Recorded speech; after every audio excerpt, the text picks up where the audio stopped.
Coming up on Mountain News this morning, the Laurel County Sheriff says they have recently been able to fill a gap within their department.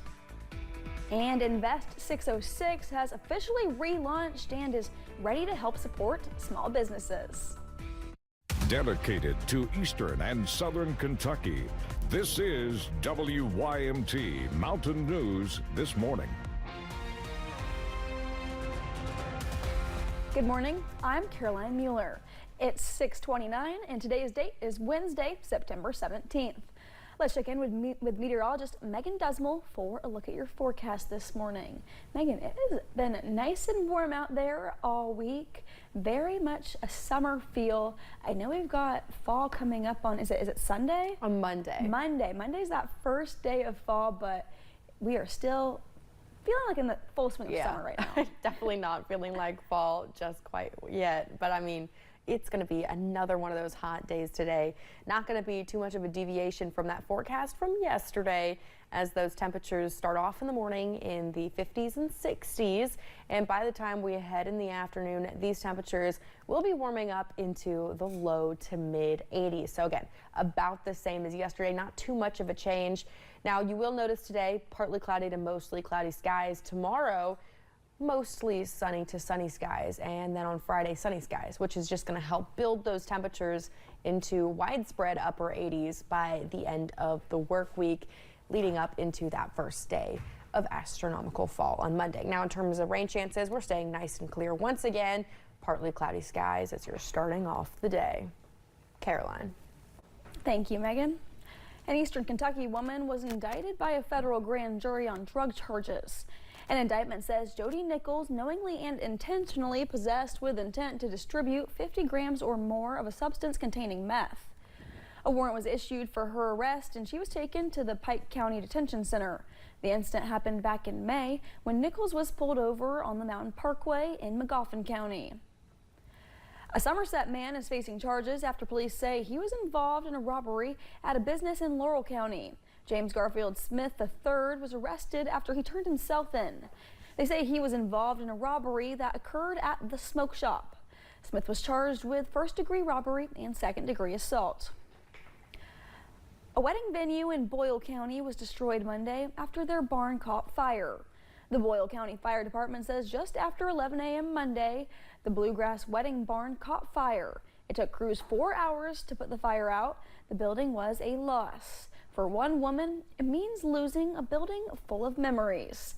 Heidi Robbins Hall says not only was it the place she got married, but where her husband worked for many years. Oh my gosh, it was just immediately like, there's no way this is real. That was like such an important place to us, where like the most important day of our lives was, and knowing that we are never able to see it again is just really, really devastating. The venue's owner says they are working on finding alternate venues for the couples that booked with them.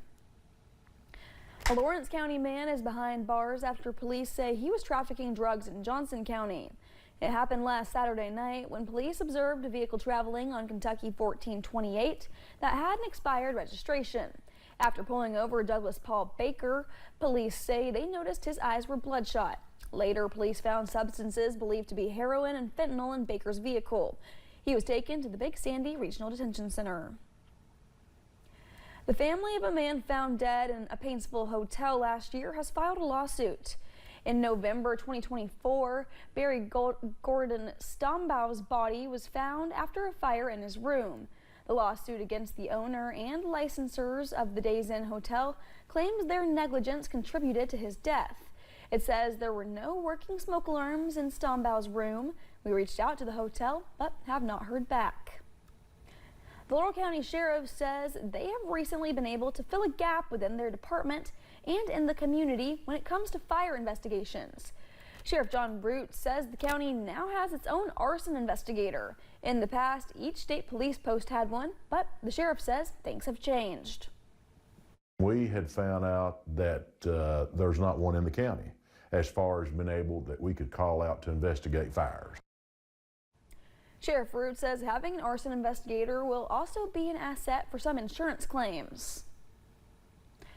Yesterday, a man pleaded guilty to a murder that happened more than 4 years ago in Clark County. Stephen McGuire pleaded guilty to killing 34-year-old Sheila Smith as part of his plea deal. Prosecutors are recommending a 27-year prison sentence. In May of 2021, police say McGuire and Smith were arguing in an apartment hallway in Winchester when he shot her in the face. McGuire will be sentenced on October 16th. 2 men are convicted in Crystal Rogers' death, and they will learn how long they will serve in prison today. During the summer, Brooks Hawk and Joseph Lawson were found guilty in Rogers' 2015 disappearance and presumed death. Hawk, who was Rogers' boyfriend when she vanished, and Lawson were both supposed to be sentenced August 21st, but that date was pushed back due to Lawson's health issues. A jury recommended life in prison for Hawk and 25 years for Lawson. Operation Unite is bringing its mission to the students, hosting 8 regional youth rallies to connect with 6th graders in the Unite service region. WYMT's Buddy Forbes has a look at yesterday's event in Pike County. Just one. Operation Unite is bringing students from throughout the region together. So really to welcome them to the Unite family and introduce them to what we do and prevention messaging and how they can join and be a part of their community through us. Hosting youth rallies as a celebration of substance abuse education and prevention. Because if we can get to them all at the same point, whether they're out in the community years later, they've all heard that message, so they know together, like they can say no and they'll have someone to have their backs. The Unite team gathered at the University of Pikeville Tuesday, inviting guest speaker and licensed radiographer Rob Holla to share a presentation with Pike County's 6th graders.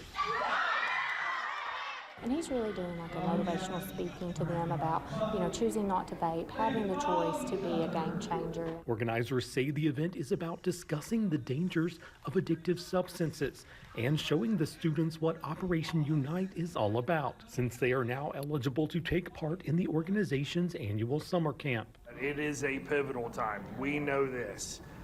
It's a pivotal time in the way that their brain is being developed and the experiences in their lives and the things that are trying to vie for their attention, that are trying to grab their heart. But beyond the games and guidance, those involved say it is about standing with the students.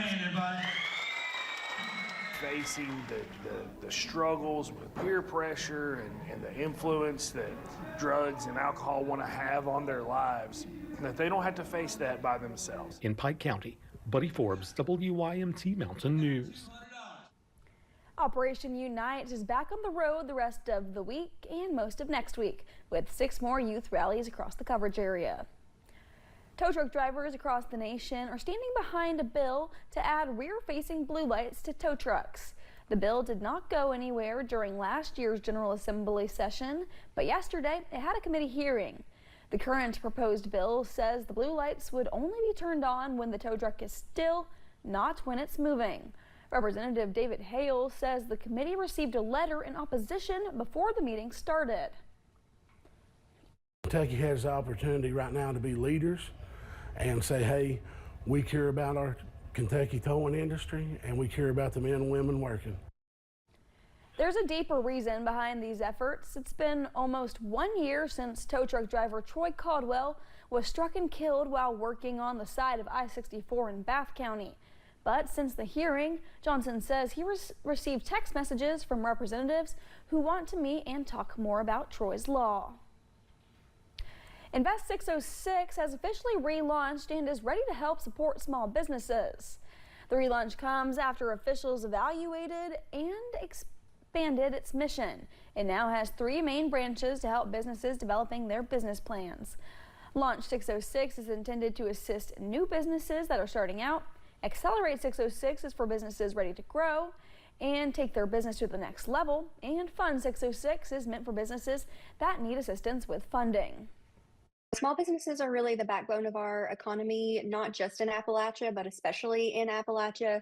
Small businesses in Appalachia employ over 50% of our regional workforce. Bledsoe says the best way to keep up with Invest 606 is to follow their Facebook page and sign up for their newsletter. 2 young boys from Eastern Kentucky are battling cancer, and this weekend the community is casting their support line by line. I spoke to organizers about how a local fishing tournament is reeling in hope for their families. The banks of Buckhorn Lake will be busy this Saturday, but it is not just about bragging rights or big catches. It is about two young boys, 12-year-old Josh and 9-year-old Carson, both battling leukemia. They're going to be needing to go to treatment for the next couple years, and we're just trying to help fund that. All the proceeds from the fishing tournament is going to go to these two families. With a $1,000 prize pool, raffles, and a cooler giveaway, this weekend's tournament is about more than just the big catch. It's about making a big difference for two Eastern Kentucky families. A friend of mine and a neighbor approached me with this a little bit over 5 weeks ago and asked me if we could do something to try to help these families. And he said, I really don't know how to do it. And I told him I don't know how to do it either, but I know people that would help us do it. Hosted at Eagles Landing Campground, the tournament will run from 8 a.m. to 2 p.m. on Saturday, September 20th, with registration starting at 7 a.m. You can fish from the boat, bank, kayak, live bait's welcome. You can fish anywhere on Buckhorn Lake. Community members have donated raffle items, cash, and silent auction goods, all to lift up two families they may not even know. That means everything. Walking in the store and just asking for a donation and everybody just being so gracious, that makes you feel good too. It started with one ask for help and turned into a community casting hope. For Josh and Carson, the biggest catch may be knowing they are not in this fight alone. Organizers say if you cannot attend, you can still help out by donating or entering the raffle remotely. You can call Dickie Abner for more information at 606-568-3869.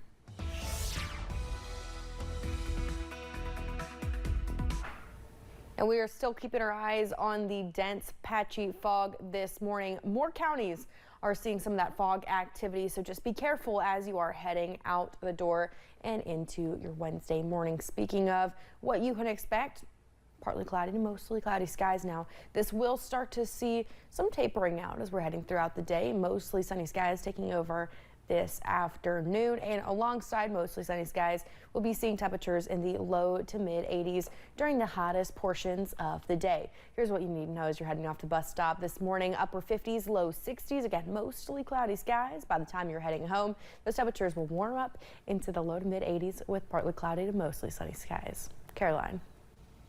Thank you, Megan, and thank you for joining us. The time is now 6:41. Still to come on Mountain News this morning, helping families keep their pets. We introduce you to an organization that helps keep man's best friend out of the shelter system. Travel